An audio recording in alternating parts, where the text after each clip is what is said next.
Olá, pessoal do Entretanto, estamos aqui para falar, como sempre, das coisas do Brasil e do mundo à luz do direito, de ciência política à luz do direito. Dê o seu like, clique na sineta, inscreva-se no canal. A gente está precisando de vocês. E hoje a gente vai falar sobre o show da Madonna no Rio e sobre as implicações jurídicas e culturais em torno disso. Vamos falar um pouquinho da tragédia climática no Rio Grande do Sul e da nova soltura de Mauro Cid pelo ministro Alexandre de Moraes. Tudo isso, no entretanto, eu já estou esperando vocês.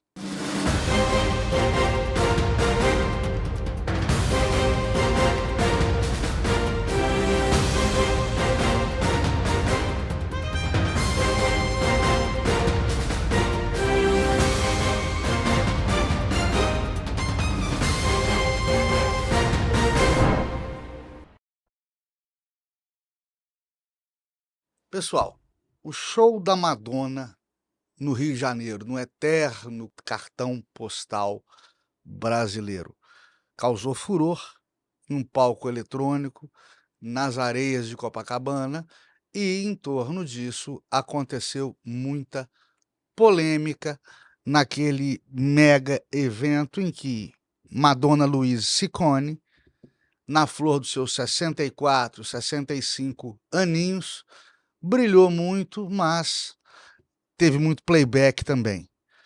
Muita crítica e abundaram e desbundaram falas e sugestões sobre o uso de dinheiro público naquele mega evento. A Prefeitura do Rio e o Estado do Rio de Janeiro teriam entrado cada um com 10 milhões de reais, e o resto foi bancado pela iniciativa privada. O pessoal cismou de criticar com alguma veemência a utilização de dinheiro público para a realização de um show de uma artista estrangeira. Alguns disseram da Lei Rouanet que não foi usada aqui. A Lei Rouanet, aliás, ela trata de mecenato, de renúncia fiscal de tributos federais. E a União Federal não poderia renunciar a tributos em proveito de outros entes federados, de Estado e de município. Na verdade, houve uma contratação plural entre Estado do Rio, município do Rio e iniciativa privada para trazer Madonna para o Brasil, para dar o show que ela deu. Portanto, dessa vez, não é culpa do Lula, me desculpem os conservadores, mas o Lula não tem nada a ver com isso. A Lei Rouanet, aliás, ela é muito criticada. A Lei de Incentivo à Cultura é muito criticada por quem não a conhece. Ela é muito bem-vinda para incentivar novos artistas, para propiciar mercado para artistas que não têm mercado e propiciar popularização de eventos e de mídias para a população de baixa renda, é a chamada contrapartida social. Não se tem que criticar o uso, se tem que coibir o abuso, como eu costumo dizer aqui, quando a Lei Rouanet, a Lei de Incentivo à Cultura, eventualmente é mal utilizada.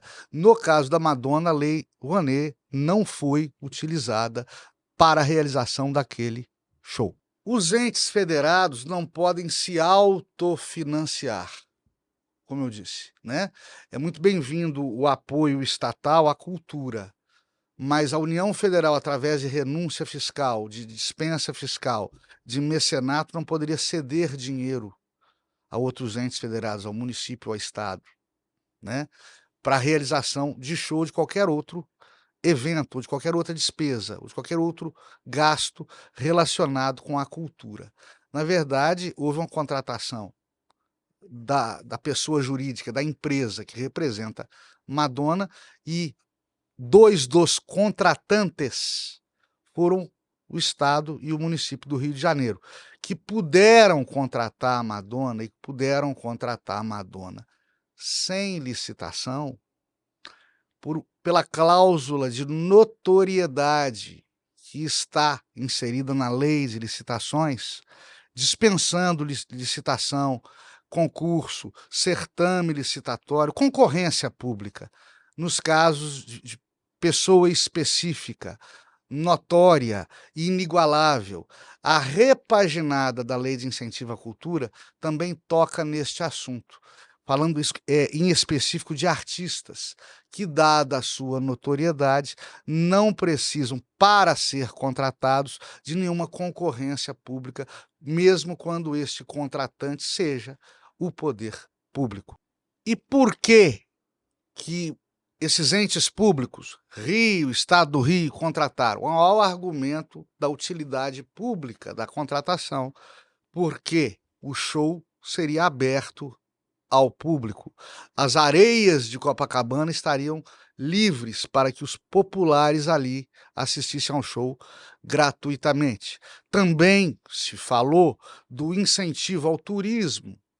As despesas de turistas com bares, restaurantes, hotéis, gerando empregos e impostos.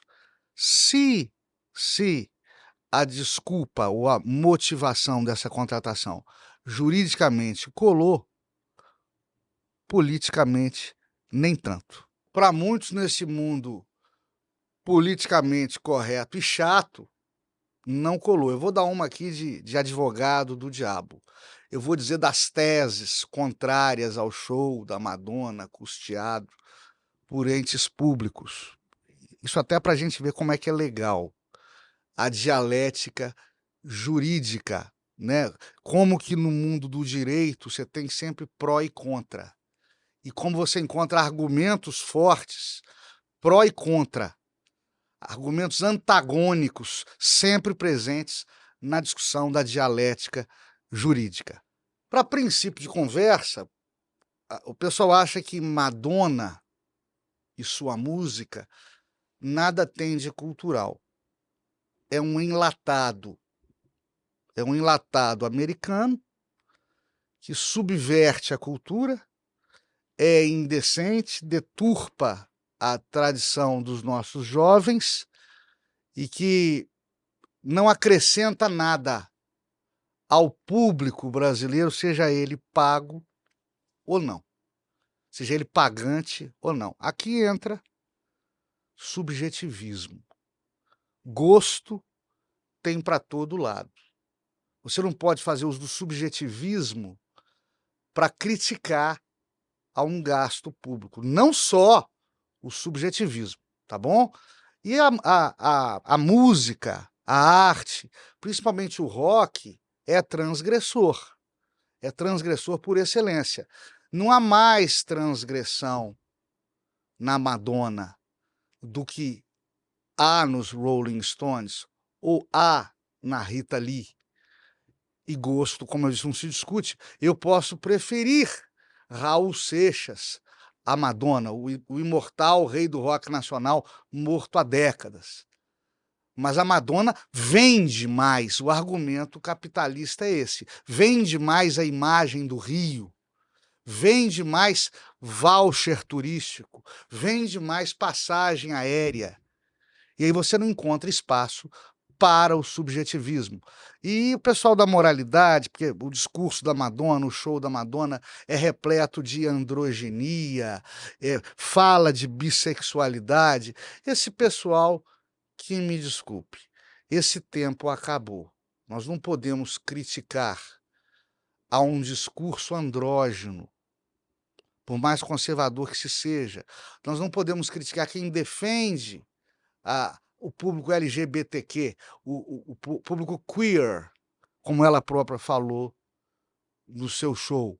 Nós não podemos considerar indecente a alguém só porque essa pessoa optou ou opta por fazer sexo com alguém do mesmo gênero. Se nós podemos num show, isso é a tese vigente no mercado hoje, é a tese respeitada pelos tribunais e pela jurisprudência.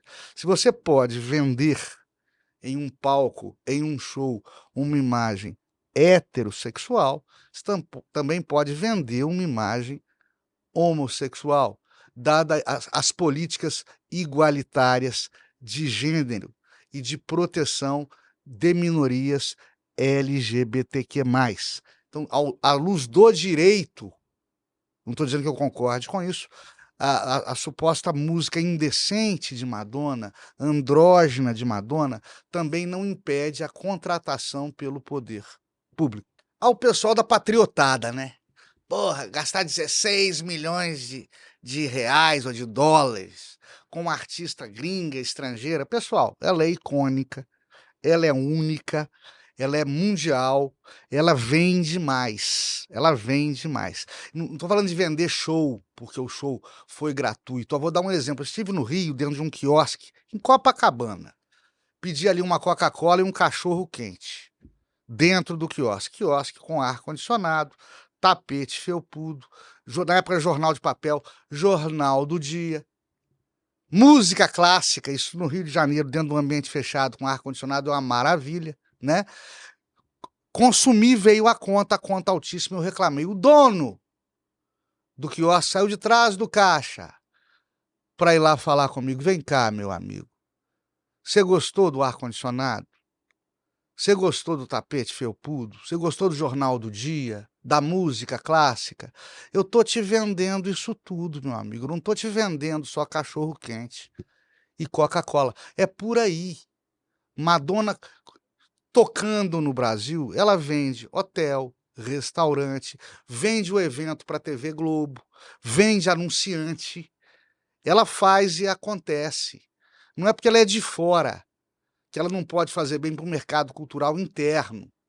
Que me desculpe Anitta, que me desculpe Pitty, que eu gosto muito, mas Madonna é única.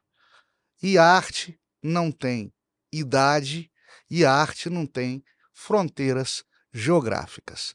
E outra, principalmente, não é aquele raciocínio infantil, gasta com a Madonna, o governo gasta com a Madonna, mas não gasta com artista brasileiro.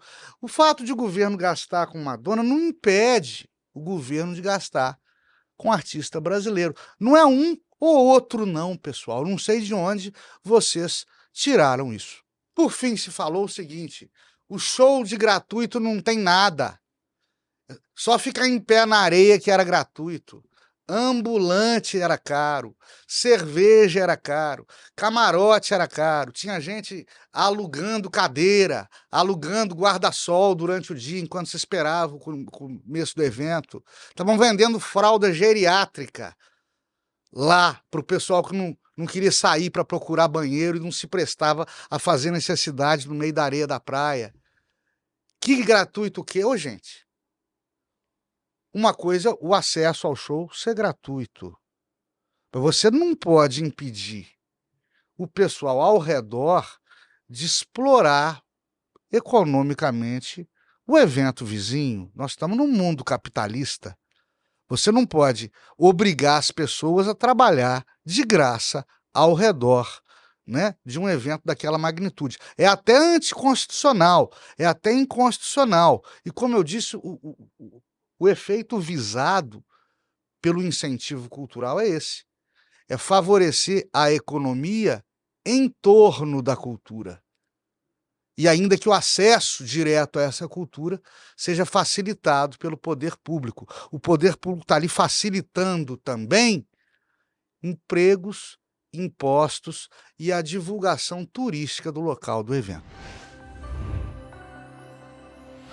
No momento que a gente está trocando essa ideia, o bom povo gaúcho está sofrendo com aquelas catástrofes climáticas que estão acontecendo no Rio Grande do Sul e cujas consequências se estão tentando debelar através de esforços integrados dos municípios, do estado do Rio Grande do Sul e do governo federal. Toda a força para aquele povo amado, guerreiro, que eu tanto admiro, para o governador Eduardo Leite, para que possa fazer o máximo e o melhor, não só pela emergência climática atual, mas para que, nos próximos anos, as consequências disso possam ser minoradas, possam ser diminuídas. O sul do país, por causa do seu relevo, por causa do seu clima, é extremamente suscetível, sofre muito com as intempéries, né, com as imprevisibilidades do clima.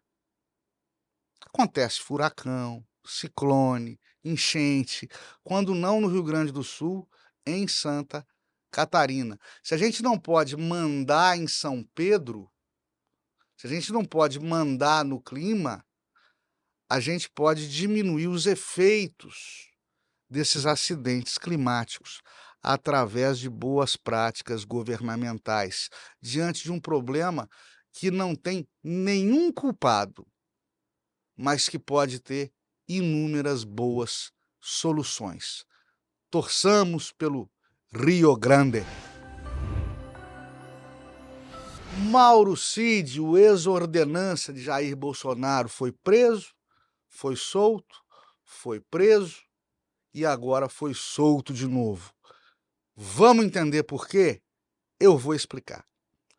Mauro Cid foi preso preventivamente para facilitar as investigações, a apuração da verdade real. Preso preventivo, ele se tornou colaborador, delator premiado. E como delator premiado, que passou a facilitar as investigações, ele foi solto como um dos prêmios pela sua delação premiada. Solto, ele teria criticado ao inquérito e ao presidente desse inquérito, o ministro Alexandre de Moraes, teria feito essas críticas a um amigo em um bate-papo em aplicativo de mensagens, em WhatsApp. Esse comentário dele, em tom de desabafo, chegou à imprensa, chegou aos autos e chegou ao ministro Alexandre de Moraes, que, com base na crítica, no desabafo, repristinou, restabeleceu a prisão preventiva. Como se, em tese, pelo que se sabia então, tivesse punindo ao arrependido delator premiado. Prendeu Mauro Cid novamente. Preso agora e por fim, Mauro Cid, através de seu advogado, César Bittencourt, famoso penalista brasileiro, se explica, foi um tom de desabafo, continuamos colaboradores premiados, continuamos delatores premiados, se retrataram perante o presidente do inquérito, o ministro Alexandre de Moraes, nos autos do inquérito.